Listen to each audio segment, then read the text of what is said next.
Good afternoon children.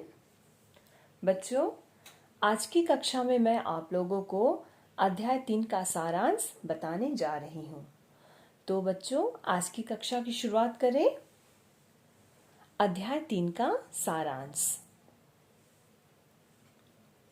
Amit व मायाराम जी जब अपने घर मेरठ पहुंचे तब उनका इंतजार शहर के धनवान व्यक्ति धनीमल जी कर रहे थे।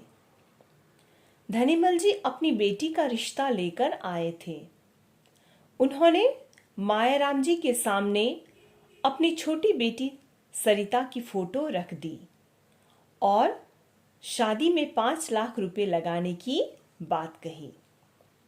मायाराम जी दहेज विरोधी थे। उन्होंने धनीमल जी से कहा कि वह अभी अभी एक लड़की देखकर आए हैं, वह पसंद भी आ गई है।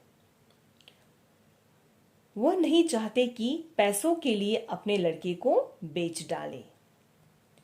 उनकी बात सुनकर धनीमल जी ने कहा कि उनकी तो बस 3 बेटियां हैं, उनके बाद उनका सब कुछ इन्हीं का है।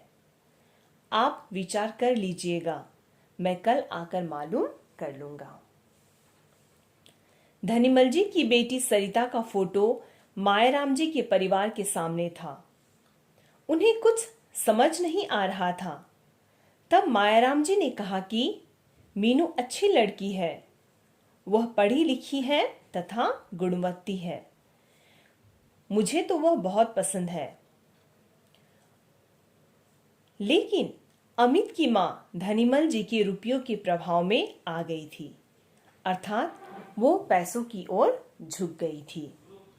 उन्होंने कहा कि सरिता के नाक नक्श तीखे हैं और आदत का पता तो साथ रहने पर ही पता चलता है। तभी अमित की बहन मधु मीनू की तस्वीर उठा लाई और सरिता की फोटो के साथ रखकर उसकी तुलना करने लगी। तुलना करने पर भी मीनू सरिता से अधिक सुंदर लग रही थी। तभी अमित ने अपनी मां से कहा, क्या आप बड़े घर की लड़की के साथ रह सकेंगी? परिवार में घुल मिल सकेगी? तब मां ने अमित से कहा कि व्यवहार का तो किसी का भी पता नहीं है, न तो सरिता के बारे में ही कुछ कहा जा सकता है और न ही मीनू के बारे में। व्यवहार का पता तो साथ रहने पर ही पता चलता है। अमित के पिताजी को इस बात का संदेह था कि बड़े घर की बेटी संभवतः परिवार के साथ घुल मिल न सके, परंतु अमित की मां पूरी तरह धनीमल जी के धन के प्रभाव में आ गई थी। उनके आगे मायाराम जी की एक न चली। अंत में सरिता का रिश्ता मंजूर करने और मीनू के यहाँ मना का पत्र लिखने का निश्चय किया गया। मीनू के यहाँ मना करने के लिए सीधा साधा कोई बहाना नहीं सूझ रहा था। ऐसे में अमित की मां ने एक युक्ति सुझाई। उन्होंने एक तरकीब सोची। उन्होंने मायाराम जी से कहा कि आप मीनू के यहाँ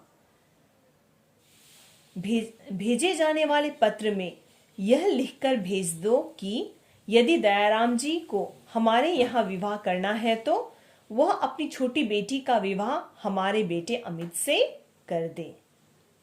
अमित की मां के अनुसार दयाराम जी कभी भी बड़ी बेटी से पहले छोटी बेटी की शादी करने को तैयार नहीं होंगे और यह रिश्ता अपने आप टूट जाएगा। मायाराम जी किसी लड़की वाले का दिल नहीं दुखाना चाहते थे, किंतु अमित की मां की जिद के आगे उनकी एक न चली और उन्हें मजबूरन दयाराम जी के यहाँ पत्र भेजना पड़ा। पत्र लिखने के बाद मायाराम जी को बहुत दुख हुआ। उनका हृदय इस पत्र से दयाराम जी को होने वाली पीड़ा की बात सोचकर दुख से भर गया। वो लड़की वालों को इस तरह की पीड़ा नहीं पहुंचाना चाहते थे। तो बच्चों, ये हो गया अध्याय 3 का सारांश। अब बच्चों, मैं आप लोगों को अध्याय 3 के आधार पर कुछ प्रश्नोत्तर दूंगी, आप लोग उन प्रश्नोत्तर को अच्छी तरह से, उन प्रश्नों के हल अच्छी तरह से कीजिए और मुझे समय पर भेजिए। ठीक है बच्चों? Okay children, thank you so much, have a good day.